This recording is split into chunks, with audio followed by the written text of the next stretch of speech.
Hello viewers, welcome to Wrestle Bangla BD. প্রথমে জন সিনার বিষয়ে কথা বলবো। আর জন সিনা একটা পডকাস্টে গিয়েছিল এবং সে অনেক কথাই বলেছে। সে ডাব্লিউডাব্লিউ রিলেটেড অনেক কথা বলে, সেগুলো তো আপনাদের বলি। আজকে সে একটা জোক বলেছে, মানে জোক না, তাকে নিয়ে যে জোক করা হয় সেটার বিষয়ে কথা বলেছে। তো আমার কাছে খুব ইন্টারেস্টিং লেগেছে, সেই বিষয়টা বলি। জন সিনা বলে, আমি যদি কাউন্ট করি অথবা যদি কাউন্ট করার সুযোগ হয় 1 বছরের মধ্যে, তাহলে এই যে জন সিনার যে জোক সেটা আমি শুনতে পারবো প্রায় 10 লাখ বার। বলে, দেখো তোমার আমার পডকাস্ট চলতেছে, যদি তোমাকে আমি বলি তুমি তোমার পডকাস্টের কমেন্টগুলো চেক করবে, তাহলে এই জোকটা পাবা। দেখবা যে এখানে লিখবে অনেকে, এই 3জন লোক একা কার সাথে কথা বলতেছে, মানে এখানে কোনো গেস্ট কেন নেই। এই যে সে কথাটা বলেছে, লিটারালি এই পডকাস্টে একজন এই কমেন্টটাই করেছে যে 3জন এখানে কার সাথে কথা বলতেছে, এখানে কোনো গেস্ট নেই কেন। জন সিনা যে একটা famous joke you can see me, সেই কথাটাই জন সিনা বলে। এটা সে হয়তো অন্যভাবে নেয়, সে এই জোকটা পছন্দ করে না, এর জন্য এই কথাটা সে বলেছে। এছাড়াও জন সিনার ইনস্টাগ্রামের পোস্টের বিষয়ে কথা বলবো। আপনারা যারা জন সিনাকে ফলো করেন জানেন সে উল্টাপাল্টা অনেক পোস্ট করে, মানে এই পোস্টের কোনো মানে থাকে না যেই পোস্টগুলো সে করে। জন সিনা তার ইনস্টাগ্রামে এই পোস্টটা করেছে। আপনারা জানেন মেডিসিন স্কয়ার গার্ডেনে স্যাটারডে নাইট মেইন ইভেন্ট হবে। তো স্যাটারডে নাইট মেইন ইভেন্টে যে পোস্টার বয় সেটা হচ্ছে ডানহাউজেনের ছবি সে পোস্ট করেছে। তো আমরা বলতে পারি জন সিনা ডানহাউজেনকে লাভ করে, এর জন্য সে ডানহাউজেনের ছবিটা পোস্ট করেছে। এরপর র্যান্ডি অর্টনের বিষয় বলবো।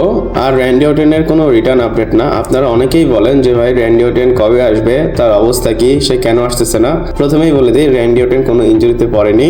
ডাব্লিউডাব্লিউ রেসলম্যানিয়ার পর থেকে তাকে যে টাইম অফ দিয়েছে, এখনো টাইম অফের মধ্যে আছে। টাইম অফ যে দিয়েছে, এখানে র্যান্ডি অর্টন তার কাজের মানে সদ্ব্যবহার করতেছে বা কাজের সময়টাকে কাজে লাগাচ্ছে, সে তার ছুটিটাকে এনজয় করতেছে। এখানে হয়তো আপনারা ছবি দেখতে পাচ্ছেন র্যান্ডি অর্টন এবং এখানে কিম অর্টন আছে, মানে তার ওয়াইফ। এই ছবিটা একটা থিয়েটারের ভিতরে তারা হয়তো মুভি দেখতেছিল, সেখান থেকে তারা তুলে এই ছবিটা পোস্ট করেছে। আর এই ছবিটা পোস্ট করেছে তার ওয়াইফ কিম অর্টন তার ইনস্টাগ্রামে। দেখেন র্যান্ডি অর্টন অনেকদিন ধরে আসতেছে না, তার বিষয়ে কি বলবো, কতবার আমি আপনাদের বলেছি, বললে বা লাভ কি, ডাব্লিউডাব্লিউ কেন আনতেছে না সেটার কোনো রিজনও নাই। ইভেন র্যান্ডি অর্টন নিজেই তার টুইটারে বলেছিল, আমি ইনজুরিতে পড়িনি, আমি একদম ফ্রি আছি বা আমি একদম ফিট আছি। আমি এখন বলবো যে মায়ের দোয়া যেমন ক্রিকেট বোর্ড ছিল আমাদের, এখন তো বাবার দোয়ার ক্রিকেট বোর্ড। এখন ডাব্লিউডাব্লিউ হচ্ছে মা বাবার দোয়ার এন্টারটেনমেন্ট। তারা যখন মনে যাবে তখনই আনুক, আমার কোনো আপত্তি নাই, বললেও লাভ নেই, না বললেও লাভ নেই। এরপর সেই ম্যাচের বিষয়ে কথা বলবো, মানে সেই ম্যাচের রেকর্ডের বিষয়ে কথা বলবো। এই রেকর্ডটা বলতে পারেন সেই ম্যাচের আনফরচুনেট রেকর্ড। আপনারা হয়তো এখানে দেখতেই পাচ্ছেন, এখানে সেই ম্যাচ টুইট করেছে এবং লিখেছে, সেই match hold the record for the most unsuccessful attempts to win the WW intercontinental championship despite multiple title match over his career. He has not captured the belt yet, making him the stand out for the most failed attempts. আর এটার পর মাস কি caption লিখেছে, হেই সিরি, মানে এটা কি সত্য? আসলে তো এটা সত্য। সেই ম্যাচ কয়েকবার গুন্থারের সাথে ইন্টারকন্টিনেন্টাল টাইটেলের জন্য চ্যালেঞ্জ করেছিল বা তার ম্যাচ হয়েছিল, ডাব্লিউডাব্লিউ তাকে জিতায়নি। তার তো ভাই কষ্ট আছে। আর সে যদি জিতে যায় হয়তো সে গ্র্যান্ড স্ল্যাম চ্যাম্পিয়ন হয়ে যেতে পারে। যদি একবার সে ইন্টারকন্টিনেন্টাল টাইটেলটা জিততে পারে, সে গ্র্যান্ড স্ল্যাম চ্যাম্পিয়ন হবে। তার 17 বছরের কেরিয়ারের মধ্যে সে 4বার ওয়ার্ল্ড চ্যাম্পিয়ন হয়েছে, ইউনাইটেড স্টেট চ্যাম্পিয়ন হয়েছে 4বার, 5বার ট্যাগ টিম চ্যাম্পিয়ন হয়েছে। 2012 সালে যে রয়্যাল রাম্বল সেখানে সে জিতেছিল ক্রিস জেরিকোকে এলিমিনেট করে। তারপর মানি ইন দ্য ব্যাংক জিতেছে, king of the ring tournament জিতেছে। শুধু তার ইন্টারকন্টিনেন্টাল টাইটেলটা জেতা বাকি। যদি সে জিতে তাহলে গ্র্যান্ড স্ল্যাম চ্যাম্পিয়ন হবে। ডাব্লিউডাব্লিউ যদি আনে বা সে যদি নেক্সট টাইম আসে, সে হয়তো লাস্ট রান দিবে, যতটুকু আমি আপডেটে দেখেছি বা ইভেন সেও বলেছিল। এর মধ্যে আমি চাই এই রানটার মধ্যে সে যেন ইন্টারকন্টিনেন্টাল চ্যাম্পিয়নশিপ টাইটেলটা জিতে এবং সে যেন গ্র্যান্ড স্ল্যাম চ্যাম্পিয়ন হয়। মাঝে মধ্যে বলি, মানে ভাবি, সেই ম্যাচকে আমার আগে ভালো লাগতো। সে যেভাবে বিক্সের সাথে ফিউড দিয়েছিল, মার্ক হেনরির সাথে ফিউড দিয়েছিল, তার অনেক মানে আমি ফ্যান হয়ে গিয়েছিলাম ছোটবেলায়। কিন্তু এখন দেখেন ট্রিপল এস তাকেও নষ্ট করলো, তাকেও অপরচুনিটি দিচ্ছে না। কি আর বলবো, এখন মা বাবার দোয়ার ওয়ার্ল্ড রেসলিং এন্টারটেনমেন্ট বলতে পারি। এই জিনিসটা আপনাদের কেমন লেগেছে? আমি যে ঠাট্টা করে বলতেছি মা বাবার দোয়ার ওয়ার্ল্ড রেসলিং এন্টারটেনমেন্ট, আমাকে কমেন্ট করে জানাতে পারেন।